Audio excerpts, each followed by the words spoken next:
Todos los días recibía pan y leche, hasta que un día la viuda descubrió Quira, el granjero solitario. Hay historias que comienzan con pequeños misterios, con gestos silenciosos que nadie entiende al principio, pero que al final revelan verdades profundas. Esta es la historia de una viuda que todos los días encontraba pan y leche en la puerta de su casa, sin saber de dónde venían, y de un granjero solitario que escondía un secreto que lo cambiaría todo. Es una historia sobre la bondad anónima, sobre dolores ocultos y sobre cómo a veces quien más ayuda es quien más necesita ser ayudado. Antes de empezar, tengo que pedirte algo importante. El 99% de las personas que ven los videos de este canal no están suscritas. Si te están gustando estas historias, por favor suscríbete al canal y dale a me gusta. Esto ayuda mucho a seguir trayendo estas historias emocionantes. Y al 1% que ya está suscrito, muchas gracias de verdad. No tienen ni idea de lo importante que es esto. Cuéntame en los comentarios desde dónde me estás viendo. Vamos allá. Era septiembre de 2019 en el interior de Castilla, en una región cercana a Toledo, en un pueblecito llamado Santa Rosa del Valle, donde todo el mundo conocía a todo el mundo, y donde los secretos eran difíciles de guardar. En ese pueblo vivía Elena Martín, una viuda de 34 años que había perdido a su marido Daniel en un accidente de moto 2 años antes. Daniel era agente de policía y murió en una persecución. Dejó a Elena con 3 hijos pequeños, Lucas de 8 años, Isabela de 5 y el pequeño Rafael de apenas 2 años. La pensión que recibía era escasa. Apenas alcanzaba para pagar el alquiler de la sencilla casita donde vivían, en las afueras del pueblo.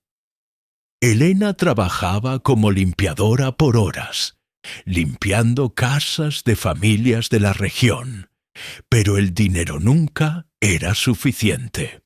Había días en que los niños iban a la escuela con solo un pan con mantequilla en el estómago. Días en que Elena se saltaba el almuerzo para asegurarse de que sus hijos comieran. Ella no pedía ayuda a nadie. Su orgullo no se lo permitía. Pero todos en el pueblo sabían que la viuda del policía Daniel estaba pasando dificultades. Fue una mañana de lunes, cuando Elena abrió la puerta para salir temprano al trabajo, que vio por primera vez una bolsa en el porche. Dentro había un pan casero todavía caliente, envuelto en un paño limpio, y una botella de leche fresca. Elena miró a los lados buscando quién podría haber dejado aquello. Pero la calle estaba vacía. Eran las 5:30 de la mañana. El sol ni siquiera había salido completamente. ¿Quién será? Ella susurró cogiendo la bolsa. No había nota, no había nombre, nada, solo pan y leche. Los niños se animaron con el desayuno sustancioso. Lucas devoró rebanadas generosas de pan con mantequilla. Isabela bebió la leche como si fuera la mejor cosa del mundo.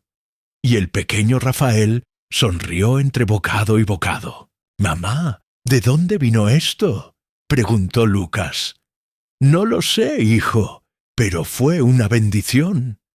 Elena pensó que sería solo una vez, algún vecino bondadoso que quiso ayudar anónimamente. Pero el martes por la mañana, Cuando abrió la puerta, allí estaba de nuevo pan casero fresco y leche. Y el miércoles y el jueves, todos los días sin falta aparecía la bolsa con pan y leche. Elena empezó a intrigarse. ¿Quién estaba haciendo aquello y por qué? Preguntó a los vecinos, pero nadie sabía. Intentó levantarse más temprano para pillar a la persona infraganti, pero incluso a las 5 de la mañana, cuando abría la puerta, la bolsa ya estaba allí, como si la hubieran dejado aún antes. «Esto es extraño», comentó su amiga Mariana una tarde. «Alguien dejando comida todos los días, pero sin identificarse. Lo sé, pero los niños están comiendo mejor. No voy a quejarme, pero Elena puede ser peligroso. ¿Y si es alguien con malas intenciones?» Elena había pensado en ello, pero había algo en el gesto que parecía genuino. El pan era siempre casero, hecho con cariño. La leche era siempre fresca, de calidad. No parecía una amenaza, parecía cuidado. Las semanas pasaron, se convirtieron en meses. El pan y la leche seguían apareciendo todos los santos días, y lentamente Elena empezó a depender de aquello. Los niños esperaban ansiosos el desayuno, y ella en secreto se sentía menos sola, como si alguien en algún lugar estuviera velando por ellos. Pero entonces, un viernes, ocurrió algo diferente. Junto con el pan y la leche, había también un pequeño paquete envuelto en papel de estraza. Elena lo abrió con cuidado y encontró un medicamento para la fiebre infantil, exactamente lo que necesitaba, porque el pequeño Rafael llevaba 2 días enfermo con fiebre alta. Se quedó helada. ¿Cómo sabía esa persona que Rafael estaba enfermo? ¿Cómo sabía que ella necesitaba ese medicamento específico? Pero no tenía dinero para comprarlo. «¿Quién eres?», susurró al aire, mirando hacia la calle vacía. Elena decidió que necesitaba descubrirlo. Esa noche, después de acostar a los niños, se quedó despierta en el salón vigilando la puerta. Se quedó allí sentada en la oscuridad esperando. Las 3 de la mañana, las 4 de la mañana, las 4:30. Y entonces, a las 5 de la mañana oyó pasos suaves en el porche. Se levantó rápidamente, pero cuando abrió la puerta, solo vio una sombra que se alejaba velozmente en la oscuridad. La bolsa con el pan y la leche ya estaba allí. «¡Espera!», gritó saliendo corriendo, pero la persona era rápida. Desapareció por un callejón entre las casas antes de que Elena pudiera alcanzarla. Todo lo que vio fue que era un hombre alto, con ropas sencillas de trabajador del campo. Un granjero pensó, pero ¿cuál por qué? Elena empezó a hacer preguntas discretas en el pueblo. ¿Quién tenía una granja en la región? ¿Quién hacía pan casero? ¿Quién tenía vacas lecheras? La lista era larga.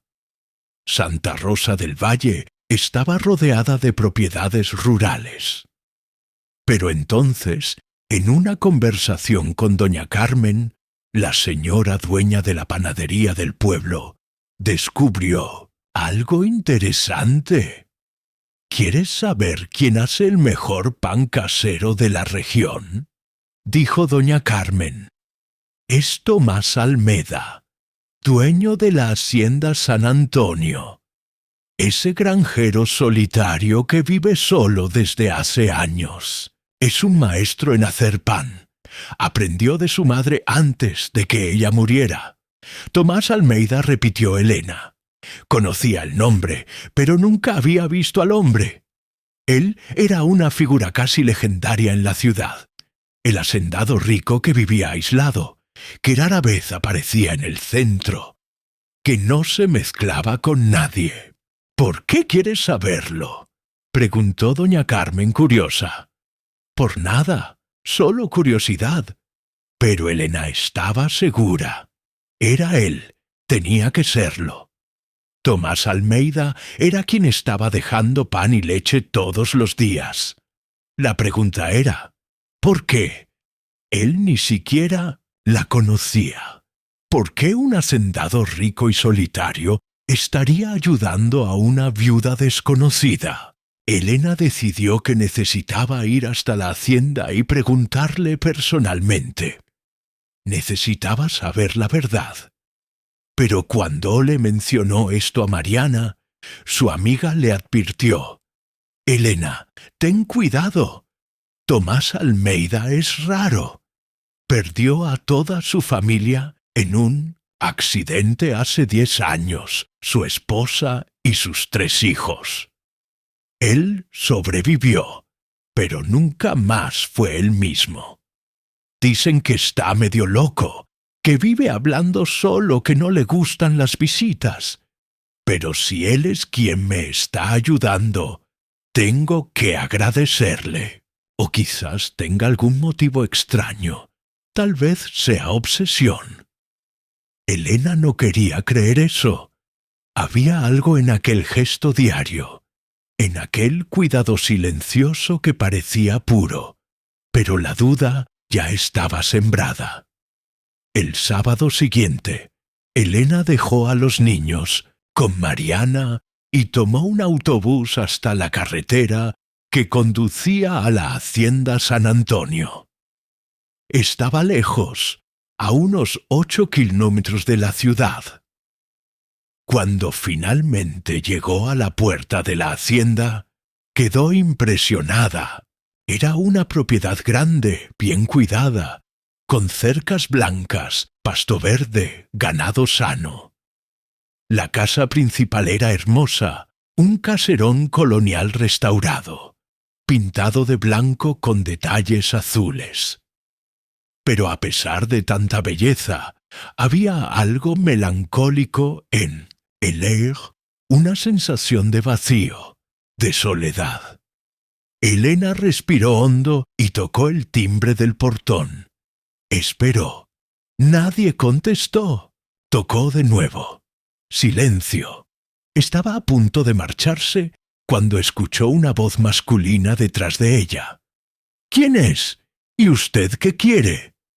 Elena se giró y vio a un hombre de unos 40 años, alto, de hombros anchos, pelo oscuro con canas, barba de Van Deyam, varios días, ojos verdes pero profundamente tristes.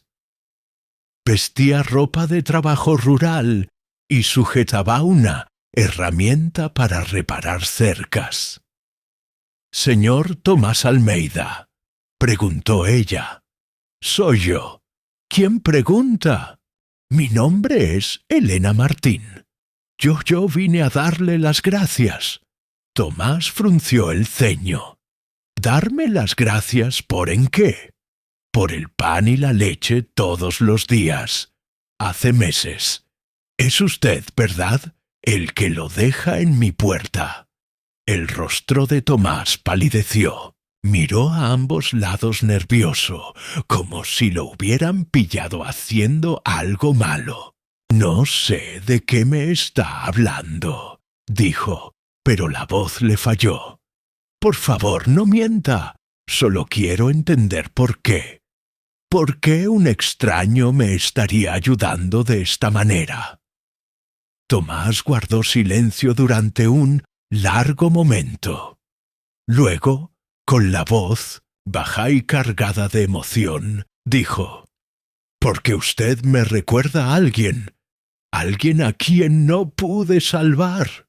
Y en ese momento Elena, se dio cuenta de que había mucho más en esa historia que simple bondad. Había dolor, había culpa, había un secreto que Tomás Almeida había estado cargando durante años y que estaba a punto de ser revelado. Elena se quedó allí, inmóvil frente al portón de la hacienda San Antonio, procesando las palabras de Tomás, alguien a quien no pude salvar. ¿Qué significaba aquello? ¿Quién?, preguntó ella. La voz le salió más baja de lo que pretendía. ¿A quién no pudo salvar? Tomás la miró fijamente durante un largo momento, como si estuviera decidiendo si debía contarlo o no. Luego, con un suspiro profundo, dijo: «Entré. Esto es una conversación larga». Abrió el portón y la guió hasta la casa. Por dentro, la casa principal era hermosa, pero vacía de vida. Muebles caros, pero cubiertos por esa sutil capa de soledad.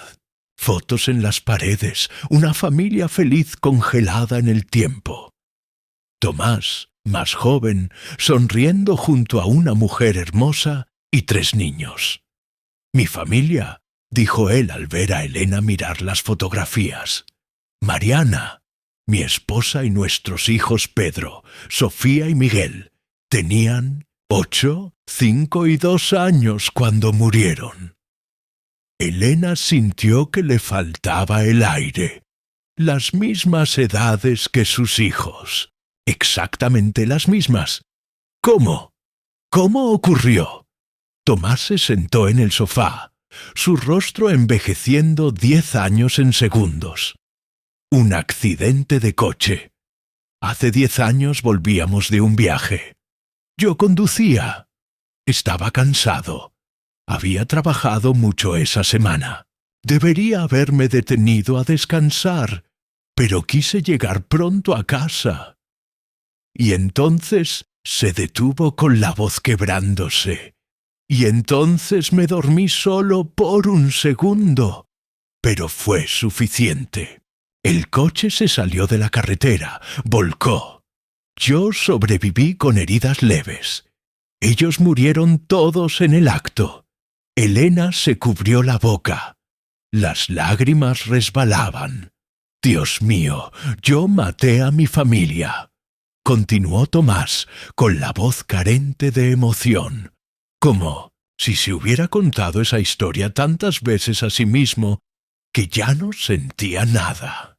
«Cada día desde entonces me despierto y recuerdo que soy un asesino, que si me hubiera detenido a descansar, si no hubiera sido tan terco, ellos seguirían vivos». «No fue culpa tuya», dijo Elena, automáticamente. «Sí lo fue», replicó Tomás mirándola directamente. «Y he pasado los últimos 10 años intentando, no lo sé, compensar, redimirme. Ni siquiera sé lo que busco. Solo trabajo en la hacienda. Me despierto cada día, sobrevivo, pero no vivo, no de verdad. ¿Yo qué tengo que ver con esto?» Tomás se levantó y se dirigió a una de las fotos de la pared. La descolgó y se la mostró a Elena. Era su esposa Mariana con los 3 niños. «¿Te pareces a ella?», dijo muchísimo. El pelo, los ojos, hasta la forma en que se agarra los hombros cuando está preocupada. «Y tus hijos, las mismas edades que tenían los míos, Lucas, Isabela y Rafael. Cuando supe los nombres fue como si Dios me estuviera dando una oportunidad, no de recuperarlos, sino de hacer algo bien». Elena lo entendió. «Entonces estabas ayudando a mis hijos porque no pudiste salvar a los tuyos». «Exactamente. Los bien, la ciudad. Te vi trabajando como limpiadora por horas. Vi sus hijos con ropa gastada. Vi el cansancio en su rostro y pensé, yo no pude salvar a mi familia, pero quizás pueda ayudar a otra. Quizás eso le dé algún sentido a mi vida inútil. Tu vida no es inútil, dijo Elena acercándose a él. Lo que hiciste por nosotros, no te haces una idea. Había días en que no sabía cómo iba a alimentar a mis hijos y entonces aparecía aquel pan, aquella leche. Era como un milagro. Nos salvaste, Tomás, pero lo hice a escondidas, porque sabía que si descubrías quién era yo, el granjero extraño y solitario, te negarías. Tendrías miedo y lo habría tenido, admitió Elena. La gente habla de ti en el pueblo. Dicen que eres diferente, que vives aislado, que no quieres nadie y tienen razón. No se me dan bien las personas, no después de perder a todo el mundo que amaba. Pero cuando te vi a ti y a tus niños, algo despertó en mí. Algo que creí que había muerto junto con mi familia. Permanecieron en silencio por un momento. Elena miraba a aquel hombre grande, fuerte, pero completamente roto por dentro, y sintió algo que no esperaba, empatía profunda, porque ella también estaba rota. También había perdido a alguien que amaba. También estaba solamente sobreviviendo.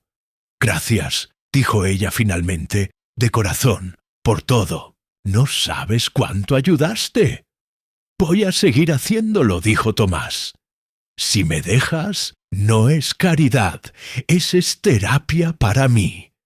También me hace sentir que todavía sirvo para algo. ¿Puedes seguir? Asintió Elena, pero con una condición. ¿Cuál? Que vengas a cenar a mi casa algún día para que los niños conozcan quién es el ángel que los alimenta. Tomás se sintió visiblemente incómodo. No sé si no se me dan bien los niños. Ya no. Inténtalo, por favor.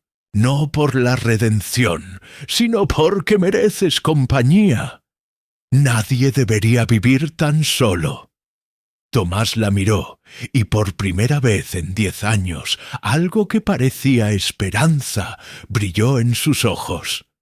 Yo me lo pensaré. Elena dejó la hacienda aquel día con el corazón confuso. Había venido a buscar respuestas y encontró mucho más que eso. Encontró un alma tan herida como la suya y algo en ella, algo que no sentía hacía años. Empezó a despertar. No era atracción todavía, no, era reconocimiento, era la sensación de encontrar a alguien que entendía exactamente lo que era cargar con un peso imposible todos los días. La semana siguiente, el pan y la leche continuaron apareciendo, pero ahora también había pequeñas notas. Nada muy elaborado, solo espero que estén bien. O llovió mucho ayer. Cuidado con la carretera. Pequeños gestos de cuidado que mostraban que Tomás estaba prestando atención. Y entonces, un viernes, llegó una nota diferente. Acepto la invitación a cenar cuando quieran. Elena sonrió, el corazón latiéndole más fuerte. Lo fijó para el domingo siguiente. Cuando Tomás llegó puntual a las 6 de la tarde, los niños sintieron curiosidad. Lucas, el mayor, miraba a aquel hombre grande con una mezcla de desconfianza y fascinación. Isabela se escondía detrás de su madre y el pequeño Rafael, sin miedo, fue directo hacia Tomás y levantó los bracitos. En brazos Tomás se quedó congelado mirando a aquel niño pequeño pidiendo que lo cargaran. Elena vio cómo las lágrimas se formaban en sus ojos. Con manos temblorosas, tomó a Rafael en brazos, y el niño inmediatamente apoyó su cabecita en su hombro. «Eres grande», dijo Rafael, «fuerte como mi papá». Y Tomás se derrumbó. Lloró allí frente a todos, sujetando a aquel niño que tenía la misma edad que su hijo Miguel cuando murió. Lloró años de dolor, de culpa, de soledad. Elena no sabía qué hacer, pero Lucas, con la extraña sabiduría de un niño que perdió a su padre demasiado pronto, se acercó y sujetó la mano libre de Tomás. «No llores, tío. Mamá dijo que eres bueno, que nos cuidas». Aquella cena lo cambió todo. Tomás, que tenía miedo de estar cerca de niños otra vez, descubrió que ellos lo curaban. Cada risa, cada pregunta tonta, cada abrazo inesperado, era como un bálsamo para una herida que él creía incurable. Y Elena, al observar a aquel hombre grande y fuerte, siendo tan amable con sus hijos, sintió algo que no había experimentado en 2 años, la posibilidad de volver a amar. Pero no todo sería fácil, porque cuando el pueblo se enterase de la creciente amistad entre la viuda y el granjero solitario, las lenguas se empezarían a soltarse y un secreto del pasado que Tomás ocultaba saldría a la luz, amenazando con destruir todo lo que estaban construyendo. Las cenas dominicales en casa de Elena se habían convertido en una tradición. Tomás siempre llegaba a las 6 de la tarde, nunca con las manos vacías. Traía pan recién horneado, quesos de la granja, a veces fruta, verduras del huerto. Los niños ya corrían hacia la puerta en cuanto oían que su camioneta se estacionaba. «¡Tío Tomás!», gritaba Isabela saltando a sus brazos, y cada vez que esto sucedía, Elena veía como aquel hombre grande y fuerte se derretía. Veía sus ojos brillar con algo que parecía alegría mezclada con dolor, como si cada abrazo de esos niños sanara herida, pero también le recordara lo que había perdido. Pero el pueblo pequeño no sabía guardar secretos. Pronto empezaron los cotilleos. «La viuda de Daniel ya anda metida con el granjero loco», comentó doña Marta, la vecina chismosa en el mercado. «Ni han pasado 2 años desde que murió su marido y ya está buscando dinero». «Ese Tomás Almeida es raro», dijo otro vecino. «Ha vivido aislado durante 10 años y de repente está visitando la casa de una viuda joven». Aquí hay algo que no encaja. Los cotilleos. Llegaron a oídos de Elena a través de Mariana, su amiga. «Elena, la gente está hablando», advirtió Mariana tarde. «Dicen que te estás aprovechando de Tomás, que andas tras su dinero». «No es verdad», protestó Elena. «Él solo es un amigo, alguien que nos está ayudando». «Lo sé, pero conoces el pueblo. A la gente le encanta inventar historias». Elena se sintió angustiada. No quería que Tomás sufriera por su culpa. Esa noche, cuando él llegó para la cena, ella fue directa al grano. «Tomás, la gente está hablando de nosotros. Están diciendo cosas feas». Él se puso serio. «¿Qué clase de cosas? Que me estoy aprovechando de ti, que eres raro, que nuestra amistad es inapropiada». Tomás suspiró. «Me lo esperaba. Un pueblo pequeño es así. Todo el mundo cree tener derecho a opinar sobre la vida de los demás. Y si paramos las cenas, las visitas para proteger tu reputación. Tomás miró a los niños jugando en la sala. Lucas le estaba enseñando dibujos. Isabela ya había apartado sus juguetes favoritos que siempre le mostraba al tío Tomás.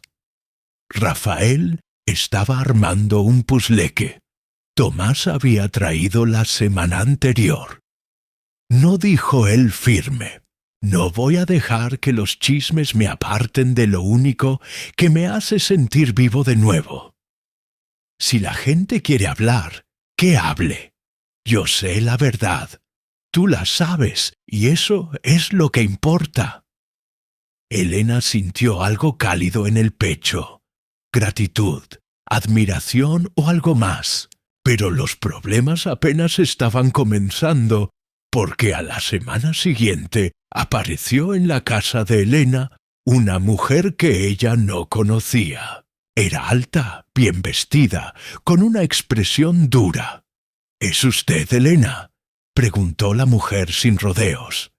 Sí, puedo ayudarla. Soy Cristina, hermana de Mariana, la difunta esposa de Tomás. Elena se quedó helada, la hermana de su esposa muerta. Pase por favor. Cristina entró, pero no se sentó. Se quedó de pie, mirando alrededor de la casa sencilla con una expresión que Elena no pudo descifrar. «Seré directa», dijo Cristina. «Me he enterado de que usted y mi cuñado están cerca. Somos amigos. Él ha sido muy amable con mis hijos». «Amable», repitió Cristina con un tono que sugería incredulidad. «¿Sabe lo que pasó con mi hermana y mis sobrinos?» «Sí, él me lo contó. Fue un accidente terrible».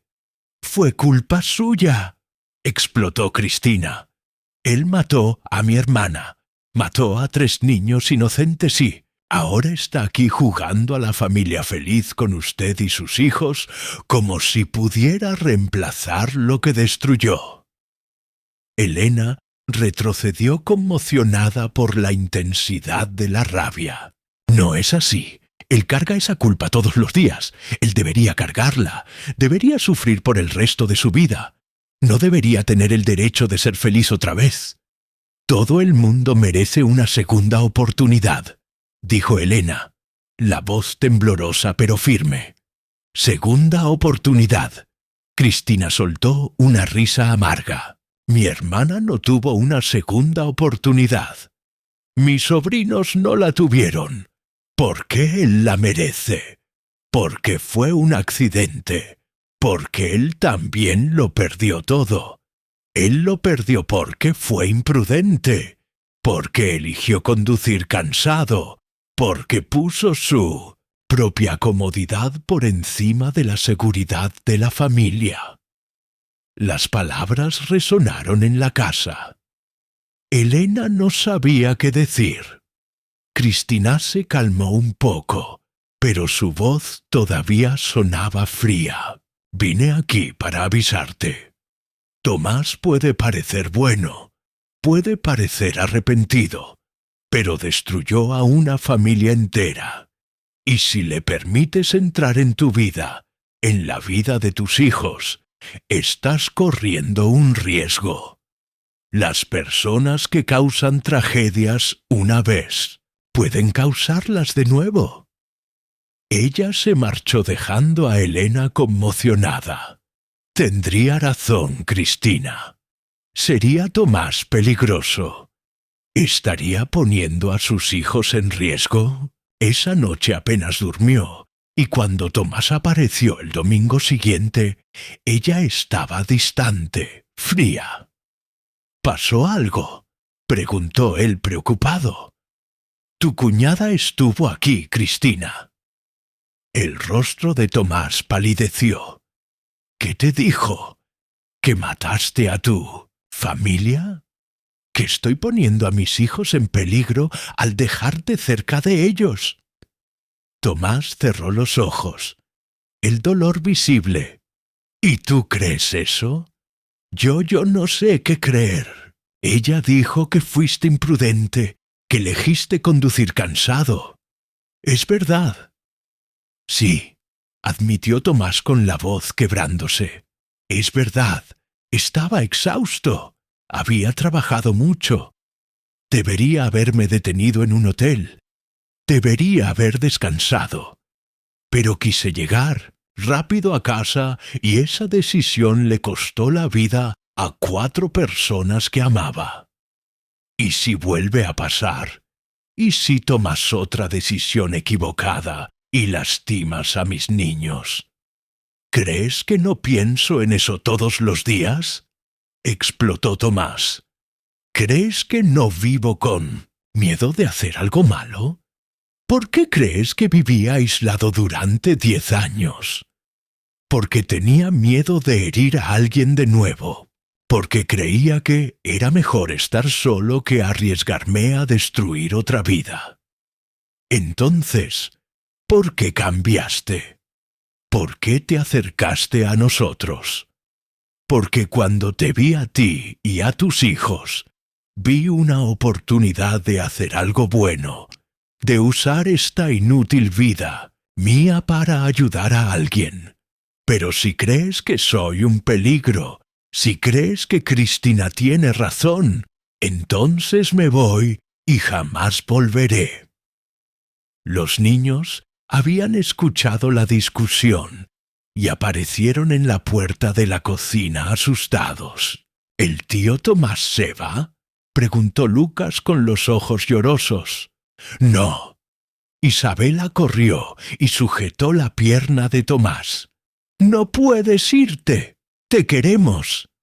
Y fue aquella palabra amor lo que lo cambió todo. Tomás miró a esos niños que lo amaban a pesar de todo. Y Elena miró al hombre que sí había cometido un error terrible, pero que estaba intentando todos los días ser mejor.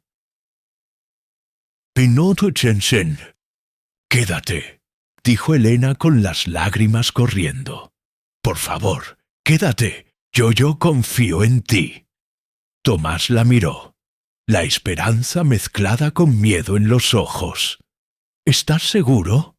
«Sí, porque todo el mundo comete errores, pero no todo el mundo intenta compensarlos, y tú lo estás intentando todos los días».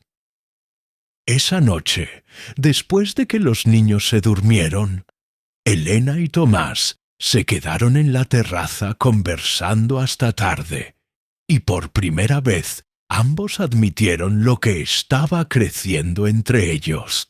Ya no era solo amistad, era algo más profundo, más aterrador, más real. «Creo que me estoy enamorando de ti», confesó Elena. «Yo también», admitió Tomás, «pero tengo tanto miedo. Miedo de echarlo a perder. Miedo de no ser lo suficientemente bueno.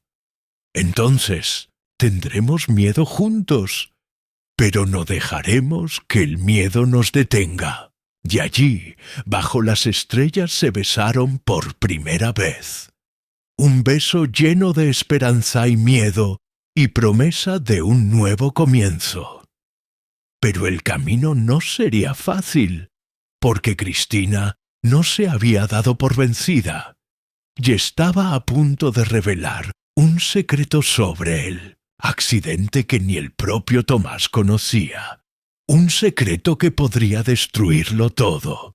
Los meses siguientes fueron los más felices que Elena había vivido desde que Daniel murió. Hacía 2 años, Tomás ya no era solo el benefactor anónimo que dejaba pan y leche en la puerta todas las mañanas, ni simplemente el amigo bondadoso que había aparecido en sus vidas como un ángel de la guarda silencioso. Se estaba convirtiendo gradual y naturalmente en una parte fundamental de la familia, y no solo por los gestos, sino en el corazón de cada uno de ellos. Tomás cenaba con ellos al menos 3 veces por semana, siempre trayendo algo de la finca, quesos artesanales que él mismo elaboraba, verduras frescas de la huerta, a veces incluso flores que recogía por el camino. Ayudaba a Lucas con sus tareas de matemáticas, sentándose pacientemente a la mesa de la cocina, mientras le explicaba fracciones y ecuaciones, con una didáctica que sorprendía a Elena. «Mi padre era profesor», explicó una vez. «Aprendí de él que todo resulta más fácil cuando entiendes el porqué, no solo el cómo». Con Isabela jugaba a las muñecas sin ningún reparo, sentándose en el suelo del salón, mientras la niña organizaba tés imaginarios para sus juguetes. «¿El señor Oso quiere más té, tío Tomás?», preguntaba ella, y él respondía con toda seriedad. «Sí, por favor, y si tiene galletas, sería maravilloso».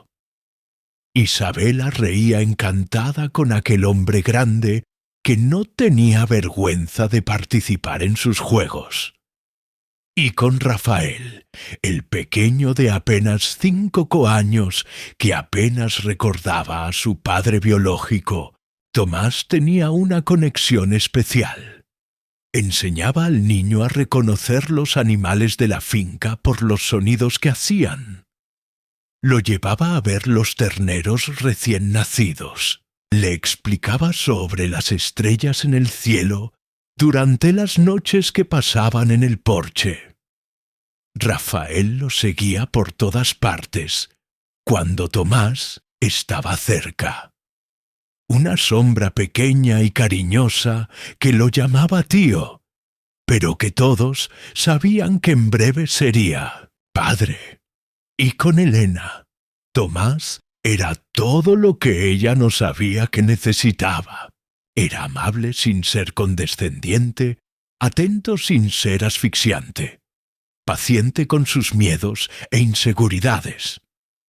Conversaban durante horas en el porche después de que los niños se dormían, sentados uno al lado del otro. En las mecedoras viejas que Elena había heredado de su abuela, hablaban sobre los cónyuges que perdieron, sobre el dolor que cargaban como cicatrices invisibles, pero siempre presentes, sobre lo aterrador, pero también liberador, que era permitirse amar de nuevo, después de jurar que nunca más podrían. «A veces me siento culpable», confesó Tomás una noche particularmente estrellada, con la voz baja pero sincera, como si ser feliz fuera a traicionar a Mariana y a los niños. Como si no tuviera derecho a sonreír de nuevo, a sentir mariposas en el estómago cuando te veo, a despertarme animado porque sé que voy a verte. «Yo también me siento así», admitió Elena, su mano encontrando la de él en el espacio entre las sillas, como si amarte fuera olvidar a Daniel, como si ser feliz fuera faltarle el respeto a su memoria. Pero entonces pienso, ¿querría Daniel que me quedara sola y triste por el resto de mi vida? ¿O querría que fuera feliz?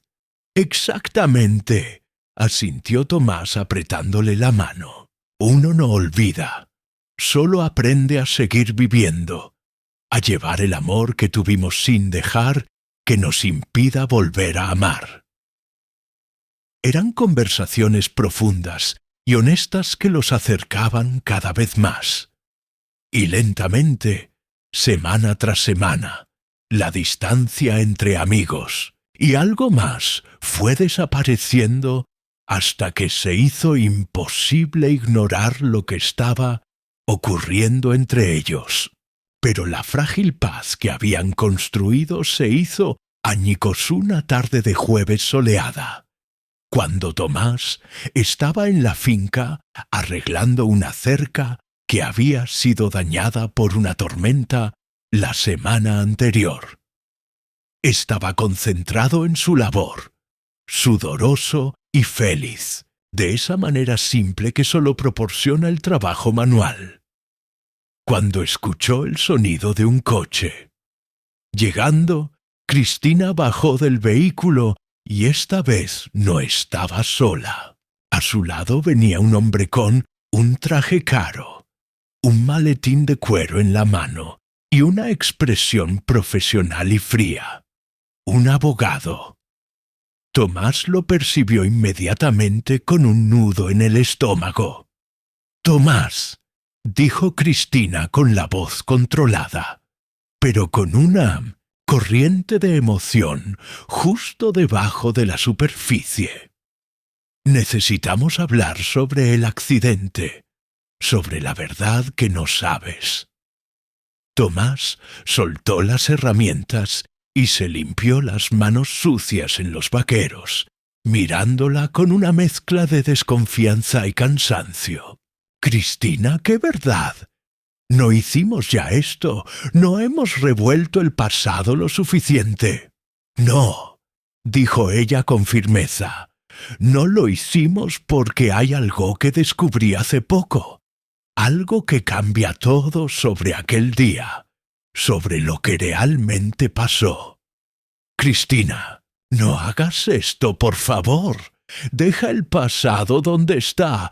Déjanos seguir adelante». «No puedo», explotó ella. Y por primera vez Tomás vio lágrimas en sus ojos. «No cuando estás aquí construyendo una nueva familia, siendo feliz mientras mi hermana y mis sobrinos están muertos, no cuando la verdad necesita ser contada». El abogado, viendo que la situación se ponía emocional, intervino con voz profesional. «Señor Almeida, soy el doctor Augusto Ferreira, abogado de la señora Cristina. Hemos traído documentos que la señora encontró recientemente entre las pertenencias de su difunta hermana. Documentos que arrojan nueva luz sobre los acontecimientos que precedieron el fatal accidente». Abrió el maletín de cuero y sacó unos papeles, cuidadosamente organizados. Tomás reconoció de inmediato el encabezado. Eran historiales médicos del Hospital San Lucas en Zaragoza, fechados 6 meses antes del accidente. «Estos son los historiales médicos de su difunta esposa, Mariana Almeida», continuó el abogado. «Específicamente registros de consultas psiquiátricas que tuvo en las semanas y meses previos al fatal accidente». Tomás tomó los papeles con manos que empezaban a temblar. Leyó la primera página, luego la segunda, y sintió que el mundo empezaba a girar a su alrededor. Las palabras parecían saltar del papel. Depresión grave, episodio depresivo mayor, pensamientos suicidas recurrentes, ideación de muerte, riesgo inminente, paciente rechaza el ingreso. «¿Qué?», Tomás susurró la voz estrangulada. «No, esto no puede ser cierto. Yo no sabía esto. Mariana nunca, ella nunca me dijo que estaba en tratamiento psiquiátrico». «¿Te lo ocultó?», dijo Cristina, y ahora las lágrimas le corrían libremente por el rostro. «Mi hermana estaba en depresión profunda. Hacía al menos 8 meses antes del accidente. Estaba en tratamiento secreto con el doctor Enrique Montero, psiquiatra en León. Conducía hasta allí todas las semanas diciéndote que iba de compras o a visitar a unas amigas. Pero en realidad iba a las consultas, tomaba medicamentos que te ocultaba, luchaba sola contra demonios que tú ni siquiera sabías que existían. ¿Por qué no me lo dijo?, preguntó Tomás con la voz quebrándose. ¿Por qué lo ocultó? Yo era su marido. Pude haber ayudado porque sentía vergüenza, explicó Cristina. Porque creía que era una debilidad. Porque tenía miedo de que la vieras diferente, de que pensaras que era una mala madre, una esposa inadecuada. La sociedad todavía trata la depresión como un tabú, como si fuera una elección y no una enfermedad. Y mi hermana, ella lo internalizó. El abogado continuó implacable con los hechos. Señor Méndez, hay anotaciones del médico aquí que indican que la señora Mariana estaba en estado crítico en las últimas semanas. Él recomendó el ingreso hospitalario, pero ella se negó categóricamente. Dijo que no podía abandonar a la familia. El médico anotó que representaba un riesgo para sí misma y posiblemente para otros. Tomás sintió que las piernas le flaqueaban. Se sentó en el suelo allí mismo, con los papeles esparcidos a su alrededor. No, no, y hay más, dijo Cristina. La voz ahora apenas un susurro doloroso. Está el informe pericial del accidente, el informe completo, no el resumen que usted recibió en su momento. Yo contraté a un investigador para revisar el caso y descubrimos algo. Ella le entregó otro documento.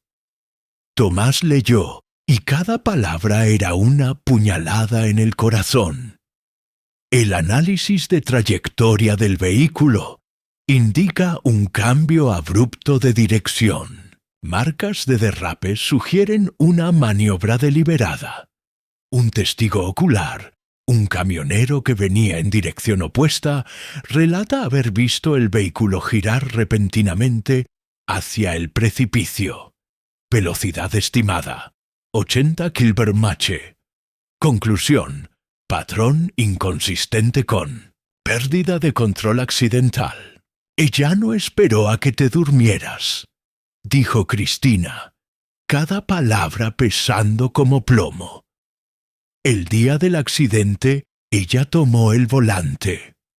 ¿No te dormiste, Tomás? Ella te arrebató el volante de las manos y tiró el coche fuera de la carretera a propósito. Fue un suicidio y se llevó a nuestros bebés con ella. El mundo de Tomás se desmoronó literalmente en ese momento. 10 años. 10 años enteros había vivido pensando que había sido culpa suya por haberse dormido al volante. 10 años cargando con la culpa de un asesino. 10 años castigándose, aislándose, negándose cualquier felicidad, porque creía que no la merecía. Ahora descubría que no había sido así, que Mariana había elegido morir y había elegido llevarse a los niños. Pedro de 8 años, Sofía de 5, Miguel de 2, con ella a la muerte. ¡No!, gritó su voz rasgando el aire silencioso de la finca. ¿Por qué? ¿Por qué haría eso? ¿Por qué se llevaría a los niños? Eran inocentes, eran bebés. Porque estaba enferma. Tomás, lloró Cristina, porque la depresión severa distorsiona la realidad. Porque probablemente creía que los estaba protegiendo de algo, o que sin ella sufrirían más. No lo sabemos. Nunca sabremos exactamente lo que pasaba por su cabeza en esos últimos momentos. ¿Y me dices esto ahora? ¿Por qué? ¿Para torturarme más? No, dijo Cristina, y por primera vez desde que había llegado, su voz se suavizó. Para liberarte, porque durante 10 años te culpé. Te hice sentir como un asesino. Difundí por la ciudad que tú habías matado a mi hermana y a mis sobrinos por negligencia. Te odié con cada fibra de mi ser. Y ahora sé la verdad. Y la verdad es que tú también fuiste una víctima, que estabas tan a oscuras como todos nosotros sobre su enfermedad y que se detuvo limpiándose las lágrimas. Y que necesito pedirte perdón, porque pasaste 10 años pagando por un crimen que no cometiste. El abogado intervino. Señor Hernández, técnicamente, incluso con estos nuevos hechos, usted no puede ser considerado penalmente responsable de lo que sucedió. Fue oficialmente un accidente. Pero la señora Cristina quería que supiera la verdad, y también quería. Miró a Cristina, que asintió. También quería retirar cualquier impugnación legal que había amenazado con interponer contra su propiedad o su nuevo matrimonio. Tomás apenas escuchaba, estaba en shock, procesando revelación tras revelación. Mariana estaba enferma, gravemente enferma, y él no se había dado cuenta. ¿Cómo un marido no se da cuenta de que su esposa está sufriendo tanto? ¿Cómo no vio las señales? No podía saberlo, dijo Cristina como si leyera sus pensamientos. Lo ocultó muy bien. Sonreía, jugaba con los niños, cuidaba la casa, pero por dentro se estaba desmoronando, y ninguno de nosotros lo vio. Ni tú, ni nuestros padres, todos le fallamos. Fue Helena quien encontró a Tomás, horas después, todavía sentado en el suelo de la finca, rodeado de documentos y botellas vacías de bebida que había buscado en la casa. Se había preocupado cuando él no apareció para cenar como habían acordado y había venido a buscarlo. Tomás, Dios mío, ¿qué ha pasado? Él se lo contó todo. Entre sollos, rabia, dolor y confusión. Le contó sobre la depresión de Mariana que él nunca supo, sobre el tratamiento secreto, sobre los pensamientos suicidas, sobre cómo el accidente no había sido un accidente, sino una elección de ella. Le contó sobre los 10 años que pasó culpándose por algo que descubrió no había sido exactamente como pensaba. Yo los maté, dijo con la voz ronca de tanto llorar. Tal vez no por haberme dormido al volante, como pensé durante 10 años, sino por no haber estado lo suficientemente presente, por no ver que ella estaba sufriendo, por estar tan absorto en el trabajo, en la finca, en la producción y las ganancias, que no me di cuenta de que mi esposa se estaba ahogando en depresión justo debajo de mis narices. Cristina tiene razón. Debía haberme dado cuenta. Un marido debería darse cuenta cuando su esposa está tan mal. Helena se arrodilló frente a él allí, en el suelo polvoriento, sujetándole el rostro con firmeza entre las manos. Tomás, detente. No, ¿lo sabías? ¿Cómo podrías haberlo sabido si ella lo ocultó? Si te mentía sobre a dónde iba, si escondía las medicinas, escondía las consultas, escondía el dolor, pero debía haber visto algo, alguna señal, y Daniel debió haber conducido más despacio en esa moto, replicó Helena. Y yo debía haber insistido más para que no saliera ese día, y debía haberme dado cuenta de que estaba demasiado cansado. Siempre creemos que debimos haber hecho algo diferente cuando miramos hacia atrás, pero en el momento hacemos lo mejor que podemos con lo que sabemos. Y tú no lo sabías, Tomás. Ninguno de nosotros lo sabía. Pero, ¿qué pasa si sucede de nuevo?, preguntó él con el miedo puro en sus ojos. ¿Qué pasa si me caso contigo y tú te deprimes o enfermas y yo no me doy cuenta porque estoy demasiado ocupado o demasiado ciego?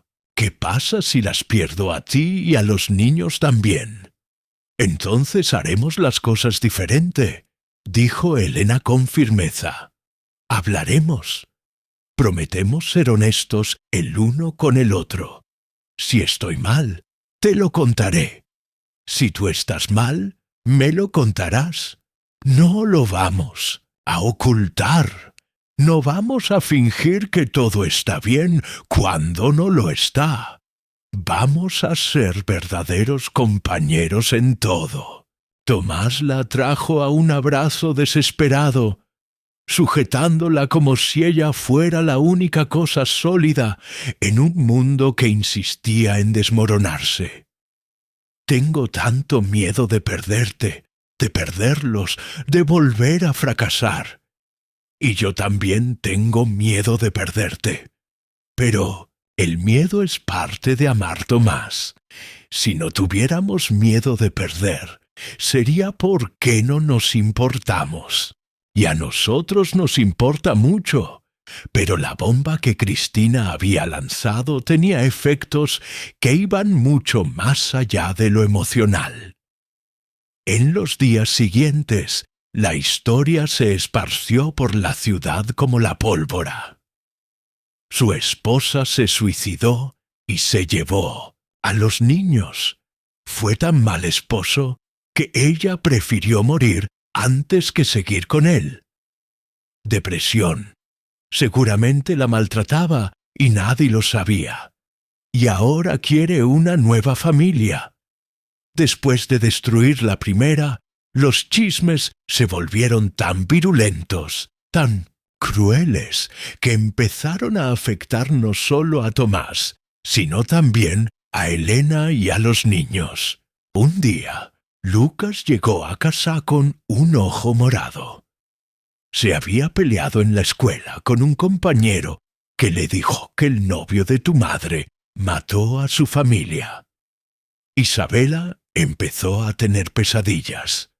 Y Rafael, confundido con todo, preguntó si el tío Tomás era un hombre malo. La situación se volvió tan insostenible que la directora de la escuela llamó a Elena para una conversación formal una mañana de lunes. Señora Elena, comenzó la directora claramente incómoda. Algunos padres están preocupados por la presencia del señor Tomás Almeida cerca de los niños, dado el historial reciente que ha salido a la luz. ¿Qué historial?, interrumpió Elena con la voz áspera.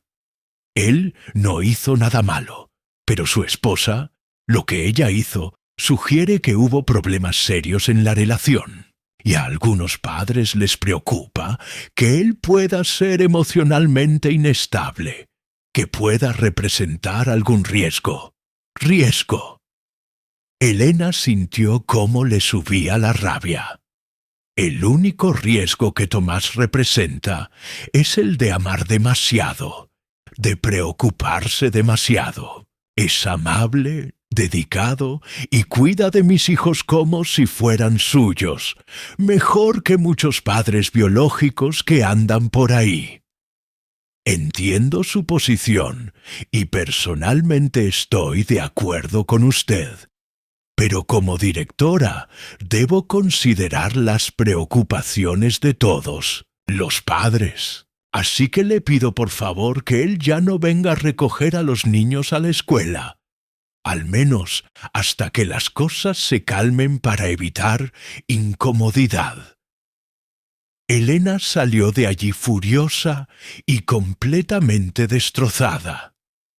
¿Cómo podía ser tan cruel la ciudad?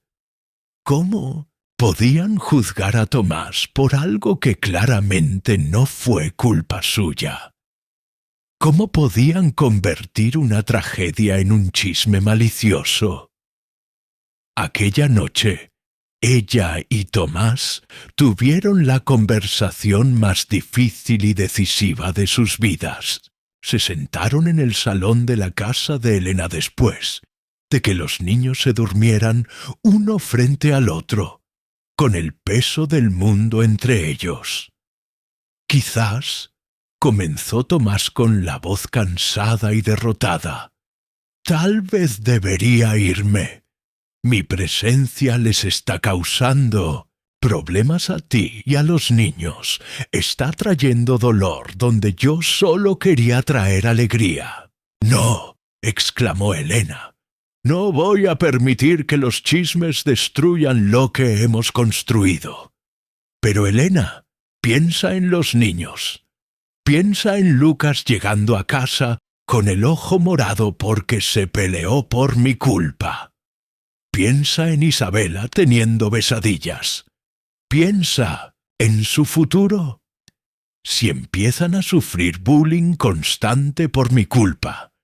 Si pierdes trabajos porque la gente no quiere asociarse conmigo. Si vuestra vida empeora por el hecho de que yo esté en ella. Basta, lo interrumpió Elena. Deja de intentar ser noble y sacrificarte.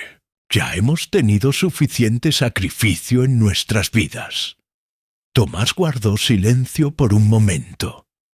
Luego, con la voz temblando por la emoción, pero también por la determinación, dijo algo que lo cambió todo. Entonces, formalicémoslo. Cásate conmigo, Elena. Ven a vivir a la finca conmigo, tú y los niños. Conviértete en mi familia de verdad, no solo en el corazón, sino legalmente, oficialmente. Y que la gente diga lo que quiera, que juzguen, que chismorreen, porque estaremos juntos y eso es todo lo que importa. Elena se quedó completamente sin palabras, procesando lo que acababa de decir. Matrimonio. Tomás le estaba pidiendo matrimonio. Ese es demasiado pronto. Finalmente logró decir, solo llevamos juntos 6 meses. Lo sé, asintió Tomás, pero también sé que te amo. Amo a tus niños como si fueran mis propios hijos. Y no quiero seguir viviendo sin ustedes. No quiero más esta separación de tu casa y mi casa. Quiero que seamos una familia de verdad. Y si no funciona, y si después te das cuenta de que no puedes superar el pasado, de que las sombras de Mariana son demasiado grandes, entonces lucharemos juntos. Haremos terapia, hablaremos. Trabajaremos en ello, pero al menos lucharemos como una familia, de verdad, no como personas que solo están tanteando el terreno.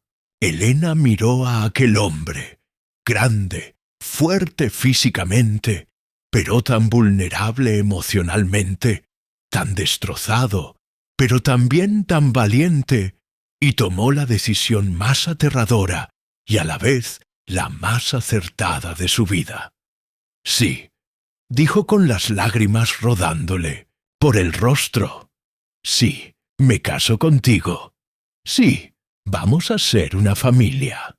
Sí, todo. Y allí, en 1900, medio del caos, los cotilleos y el cruel juicio del pueblo pequeño, 2 corazones completamente destrozados eligieron ser valientes. Eligieron amar a pesar del miedo. Eligieron construir algo nuevo y hermoso sobre las ruinas devastadoras del pasado. Eligieron creer que el amor, de hecho, puede curar. Pero aún quedaba una revelación más por llegar. Y esta no vendría de Cristina, ni de investigadores, ni de documentos ocultos. Vendría de un lugar inesperado y cambiaría para siempre la comprensión de todo. La boda estaba fijada para dentro de 2 meses. Elena y Tomás decidieron hacer una ceremonia pequeña solo, con la familia cercana y algunos amigos. Pero el pueblo entero estaba hablando, algunos con genuina felicidad, otros con juicio. Los niños estaban extasiados. Lucas ayudaba a Tomás a preparar la finca para recibirlos. Isabela ya había elegido su vestido de dama de honor. Y Rafael pasaba los días diciéndole a todo el mundo que ahora iba a tener un padre de Minocentus, ¿verdad? De nuevo. Pero una semana antes de la boda, algo que nadie esperaba sucedió. Cristina apareció en casa de Elena, pero esta vez estaba diferente. No venía con ira ni acusaciones. Venía con lágrimas y una caja vieja en las manos. «Elena», dijo con la voz quebrada, «¿puedo pasar?» Elena dudó, pero la dejó. Cristina se sentó en la sala sujetando aquella caja como si fuera lo más precioso del mundo. Yo vine a pedir disculpas, empezó ella, por lo que le hice a Tomás, por las cosas horribles que dije sobre... «¿El qué ha cambiado?», preguntó Elena todavía desconfiada. «Encontré esto». Cristina abrió la caja. Dentro había cartas, muchas cartas. Son cartas que mi hermana Mariana escribió, pero nunca envió para mí, para amigas, para Tomás. Las encontré mientras estaba ordenando las cosas de ella que aún guardaba. Sacó una de las cartas y se la entregó a Elena. «Lee».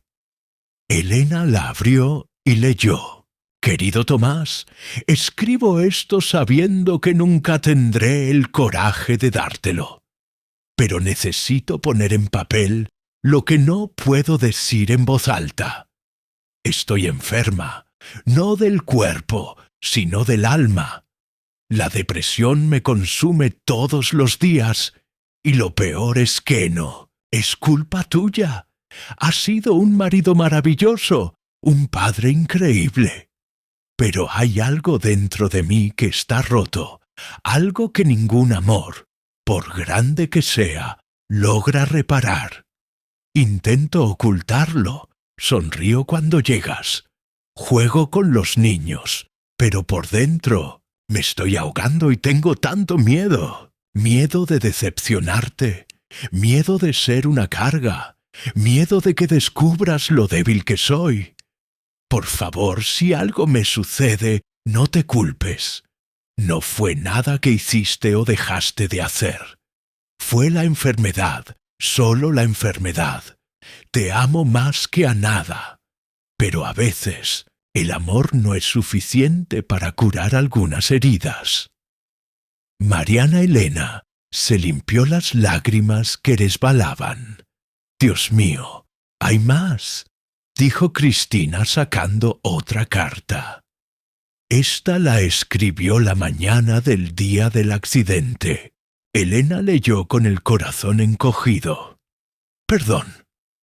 Perdón por ser tan cobarde. Perdón por no tener fuerzas para luchar más.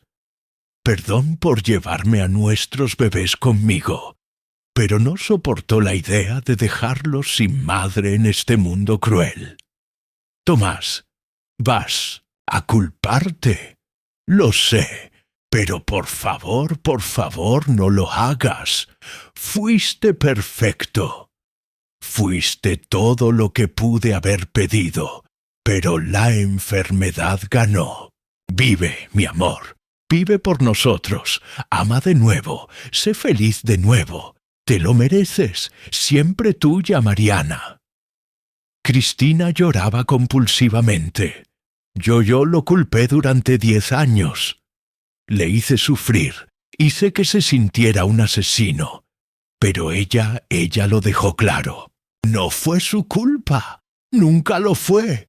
Tomás necesita ver esto, dijo Elena. Lo sé, por eso vine.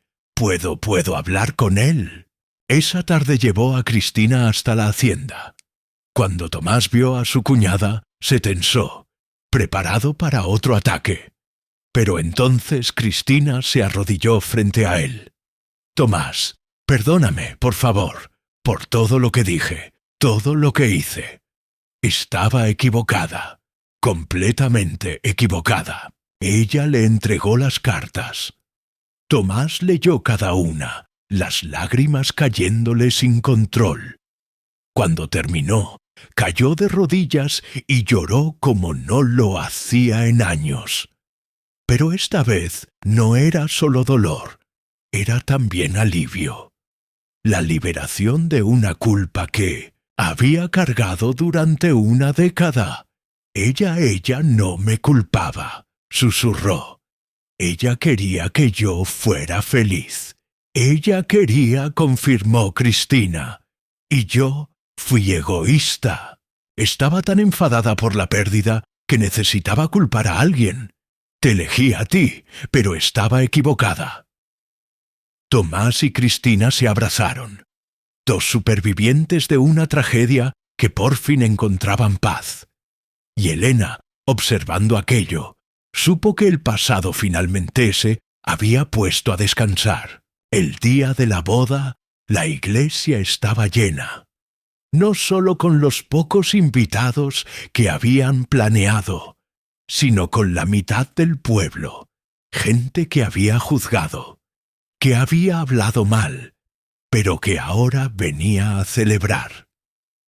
Porque la historia de Tomás y Elena había tocado corazones, había demostrado que todo el mundo merece una segunda oportunidad.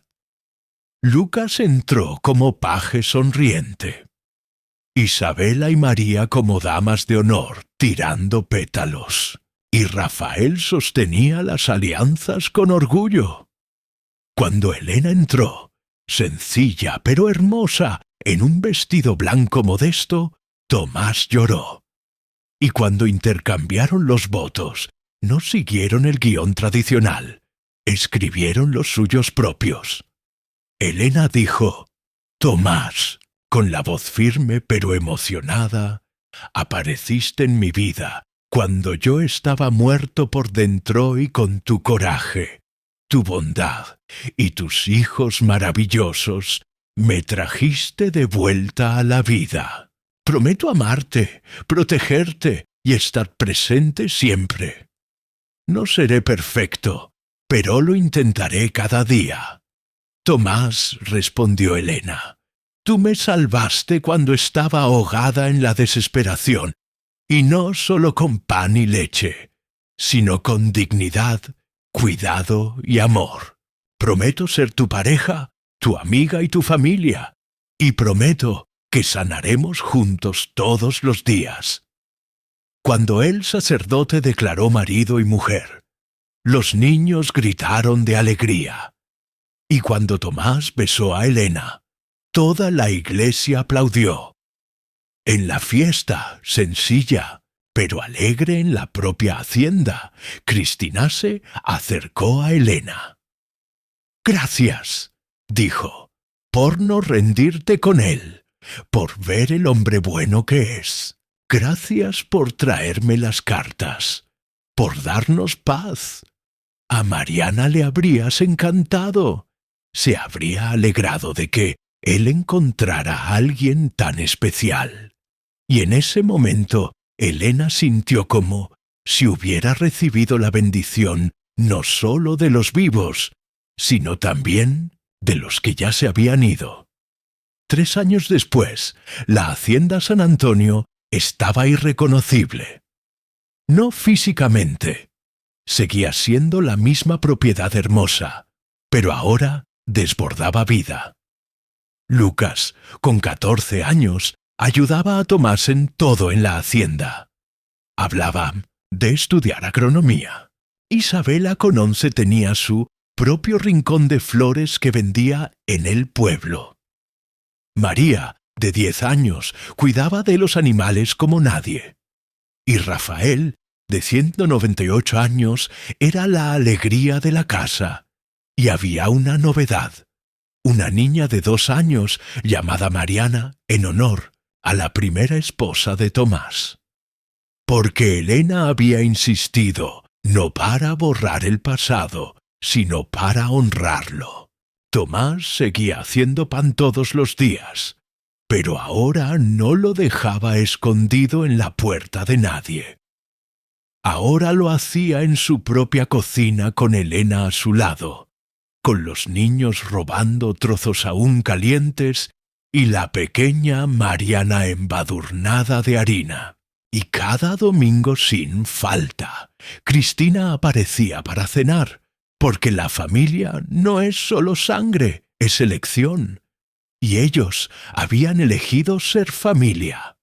Una noche, Elena y Tomás estaban en el porche observando las estrellas como hacían siempre.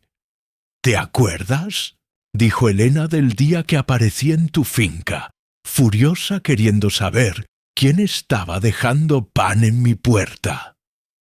Tomás se rió. Me acuerdo, estabas tan enfadada y yo estaba tan asustado de ser descubierto. Y mira a dónde hemos llegado.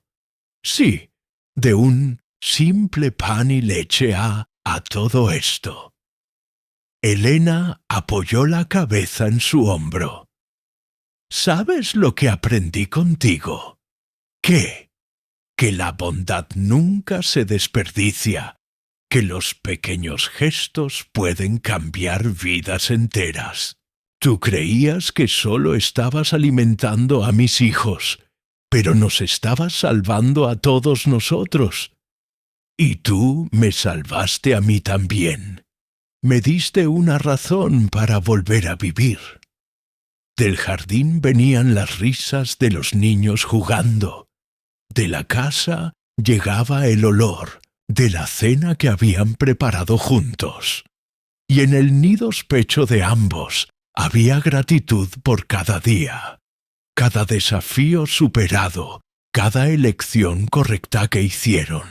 Porque al final no importa cómo empieza la historia, importa cómo eliges continuarla. Y Elena y Tomás eligieron amor, eligieron valor, eligieron perdón, y eligieron todos los días ser familia. Y si le preguntas a cualquiera de ellos cuál fue el día que lo cambió todo, todos dirán lo mismo. El día en que un granjero solitario decidió dejar pan y leche en la puerta de una viuda desconocida. Porque a veces los milagros más grandes comienzan con los gestos más pequeños. Fin. Y bien, ¿qué te pareció esta historia? ¿Te emocionó?